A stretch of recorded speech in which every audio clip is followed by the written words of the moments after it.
Hi guys, you're welcome to DENTOSTORM. Many years ago, while I was still in school, I had to repeat a class because I failed my exams. It was really a challenging period in my academic journey. The fact is, writing examinations is something we have all done or are still doing right now. Whether it's a semester exam after months of academic activity or an exam for a job interview. And just as it happened to me, some of us do fail our exams and don't have the foggiest idea why. However, the realization of the reasons why we flunked these exams could just be that turning point in our lives. That epiphany we get is exhilarating. So, even though the title of today's video, I failed again, sounds like an exclamation, it's going to help you learn from my experience in order to make necessary adjustments before the next exam. Let's begin. 1.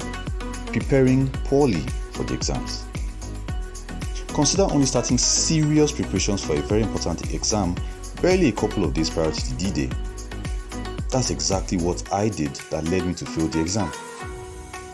And even if you're Albert Einstein, you still need to prepare adequately for the exam. I simply ignored all the rules of proper exam preparation by being too unserious about the exam, spending too much time on social media, as well as researching unnecessary study material. In the words of Benjamin Franklin, and I quote, "By failing to prepare, we are preparing to fail." So you see, the reason why I failed my exams wasn't too far-fetched, and it took me some time to realize that. 2.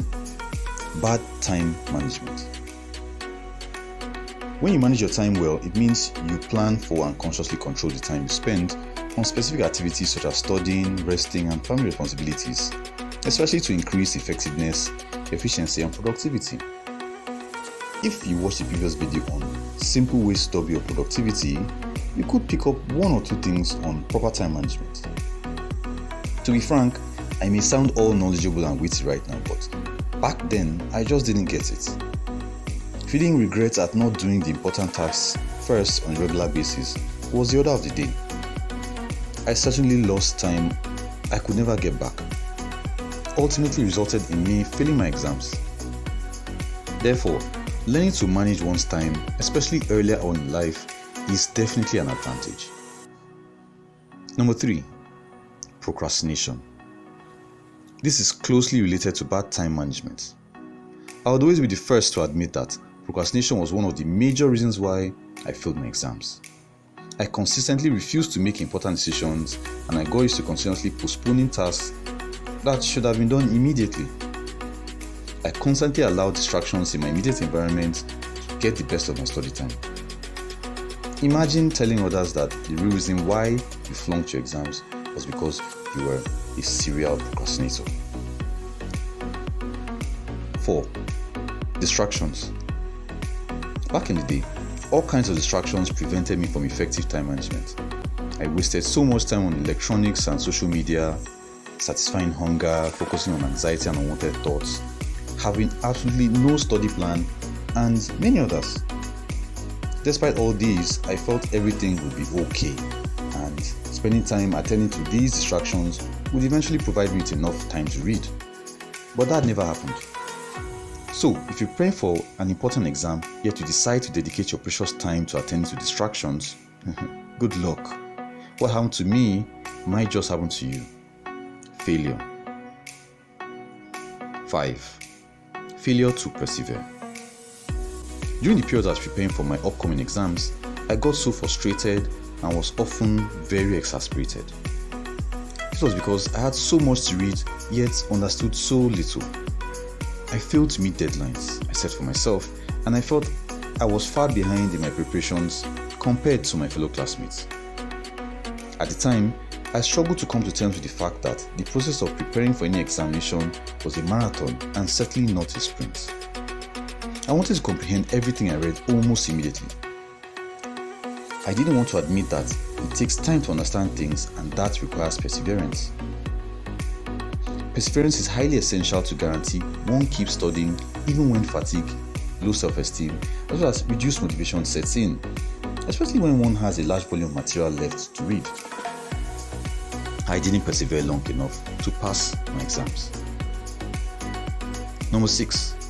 Conceit. A positive mental attitude with some degree of confidence is needed whenever you're doing any exam. I, on the other hand, was conceited. Thomas Edison, the American inventor and businessman, said, and I quote, "Failure is really a matter of conceit. People don't work hard because, in their conceit, they imagine they will succeed without ever making an effort." This was me at the time. Even though I hadn't done enough preparation for the exams, I really don't know why I felt I could easily pass it. This is certainly not the mindset you need for any exam. That feeling that you've covered all parts of the curriculum, but there were large parts of highly important information left out during the study process. 7. Lack of proper information. It is critically important to get the correct study material you need around you to guarantee academic and, ultimately, exam success. At the time, I had collected so much study material that I didn't have a clue what to read and where to get the right information I needed for the exams. I discovered much later that most of the study material I had were not up to date with the latest lessons and details that would be included in the exams. I also found out that even though I had so much material to read through, I didn't have enough to explain issues and concepts I was struggling to understand. Besides, none of my study material contained high quality questions that I could use to immediately test my skills as I read. With all these to contend with, one could see why exam failure was bound to happen. 8. Lack of a strategy. While preparing for an exam, you must have an overall plan of action to guarantee success. You will need to set goals and objectives, determine appropriate actions needed to achieve those goals, as well as mobilize the right amount of resources to execute those actions. I had none of these in mind. I neither thought nor planned strategically. The fact is, being strategic is a way out for those of us who are stuck in the doldrums of confusion and unpreparedness for any exam. So, failing to develop a rock-solid strategy did cost me success in the exams. Number 9. Low self-esteem. It does present an antithesis to say that conceit and low self-esteem both contributed to my failure in the exams. Self-esteem is a person's assessment of his or her self-worth. It defines how much you love and appreciate yourself. And it does have a close correlation with the degree of confidence you have in yourself and anything you do. My self-esteem got so low that in my mind, I concluded that the academic war had been lost even before the battle to pass the exams started. However, my conceit didn't allow me to realize this on time until the exam results were finally out. Number 10. Wrong study techniques. Back in the day, my educational sojourn was rather torrid and uninteresting. Moreover, I studied it by using incorrect, inappropriate, or even absolutely no study techniques. I'll spend all day reading my notes or textbooks as if it were a non-fiction novel.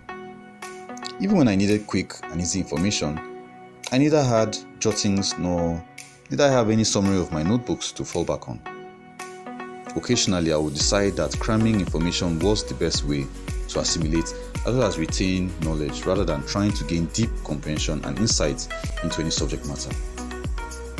In addition, even though I preferred to read on my own, I didn't realize that joining a study group to help in brainstorming ideas, bringing up a plethora of useful opinions and solutions to solve nagging questions would be more profitable.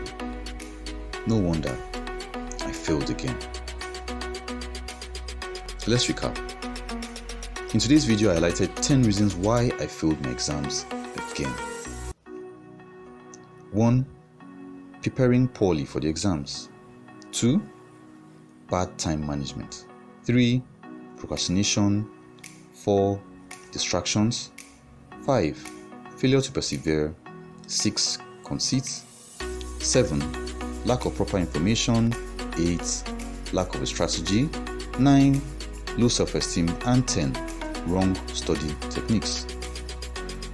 I hope you enjoyed this video. If you did, do leave a comment and give it a thumbs up.